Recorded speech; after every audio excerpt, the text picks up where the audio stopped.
আসসালামু আলাইকুম। আইফোন কেনার জন্য একটা দম্পতি বিক্রি করে দিয়েছে তাদের সন্তান। আপনাদের কাছে হয়তো এটা অবিশ্বাস্য মনে হতে পারে, কিন্তু এটাই সত্য, এটাই ঘটেছে। পৃথিবীতে কোনো সন্তান যদি নিরাপদে থাকতে চায়, সেই স্থানটা হলো বাবা-মায়ের স্থান। অর্থাৎ বাবা-মায়ের কাছে একটা সন্তান সুন্দরভাবে মানুষ হতে পারে এবং বসবাস করতে পারে। সেই বাবা-মা যখন শত্রু হয়ে যায়, অর্থাৎ ছেলের মঙ্গল কামনা করে না, তখন একটি ছেলের জীবনে বা একটা সন্তানের জীবনে কি হয় সেটারই প্রতিফলন এটা দেখতে পাবেন। অর্থাৎ তারা কি ঘটিয়েছে সেই সম্পর্কে আপনাদের আমি জানাবো। এই ঘটনাটা ঘটে ভারতের একটি জায়গায়। এই মহিলাটাকে দেখতে পাচ্ছেন, এই মহিলাটাই হলো তার সন্তানকে বিক্রি করে দিয়েছে। এটা তার স্বামীর সহমতেই। তারা দুইজন ভিডিও বানায় এবং তারা বিভিন্ন জায়গায় ভ্রমণ করতে যায়। আর এই ভ্রমণ করার ক্ষেত্রে তারা আইফোন কেনার জন্য প্রস্তুতি নেয়। যখন তাদের টাকা ছিল না, তাই তারা তাদের সন্তান বিক্রি করে দিয়েছে। 2 লক্ষ টাকায় তাদের সন্তান বিক্রি করে তারা আইফোন কিনেছে। এরকম ঘটনা যে কতটা ঘটে আমরা কিন্তু বেশিরভাগ দেখতে পাই না, কারণ এই ঘটনাগুলো এত কষ্টদায়ক যেটা বলার মতো না। সাধারণ একটা আইফোনের জন্য একটা সন্তানকে বিক্রি করা আসলে এটা কতটা সম্ভব, সে কতটা পাষাণ হতে পারে, তার কিন্তু প্রমাণ মিলে যায় এই জায়গা। এটা সত্যিকার অর্থে কি বাবা মা নাকি অন্য কিছু, এটাও একটা বোঝার বিষয় আছে। এই ধরনের বাবা মায়ের জন্যই কিন্তু সন্তানরা ভালো হতে পারে না, সমাজে বিভিন্ন জায়গায় সমস্যা সৃষ্টি করে।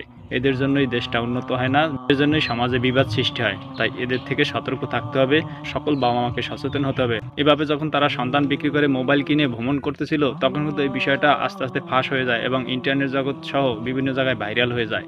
আর তারপরে তাদের একটা 7 বছরের সন্তান ছিল, যেটাও তারা বিক্রি করার জন্য চেষ্টা করছিল।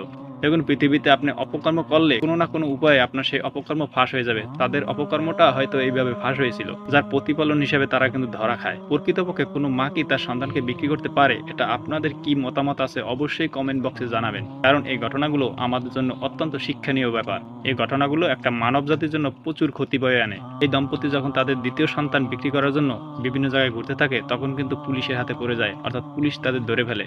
যদিও মেয়েটাকে অ্যারেস্ট করতে পেরেছে, আর তার স্বামীকে গ্রেফতার করতে পারেনি, অর্থাৎ অ্যারেস্ট করতে পারেনি। হয়তো কয়েকদিনের মধ্যেই সেও ধরা খেয়ে যাবে। পৃথিবীতে আপনি লোভ করে হয়তো একটু ভালো থাকতে পারবেন, কখনোই কিন্তু সুখী হতে পারবেন না, এটা আপনি লিখে রাখতে পারেন।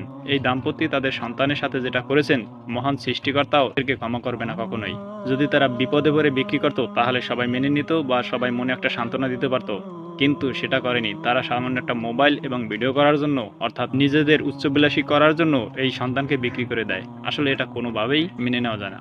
বন্ধুরা, অবশ্যই এই ভিডিওটা শেয়ার করে দিবেন, কারণ এই ভিডিওটা দেখলে আরও অনেক শিক্ষণীয় ব্যাপার আছে, মানুষগুলো সতর্ক হয়ে যাবে। এই ধরনের কাজ যাতে কেউ না করে সেইটারও একটা নিদর্শন হয়ে এই ভিডিওটা থাকবে। দেখুন, আপনাদের মধ্যে অনেক কষ্ট করে ভিডিও বানাই আপনাদের একটা সতর্কবাণী দেওয়ার জন্য, অর্থাৎ একটা কিছু শিক্ষণীয় ব্যাপার দেখানোর জন্য চেষ্টা করি সবসময়। আপনি যদি আমার চ্যানেলে নতুন হয়ে থাকেন, অবশ্যই একটা সাবস্ক্রাইব করে দিবেন, তাহলে আপনাদের মধ্যে আরো সুন্দর সুন্দর ভিডিও নিয়ে আসতে পারবো। কারণ মানুষ মানুষের জন্য, আর মানুষের জন্য সামান্য একটু ভালো কাজ করতে পারলেও নিজের মনে শান্তি লাগে। আর সেটার জন্যই আপনাদের মধ্যে থাকতে চাই, আপনাদের মধ্যে ভালো ভালো ভিডিও দিতে চাই, যাতে আপনারা সতর্ক হতে পারেন।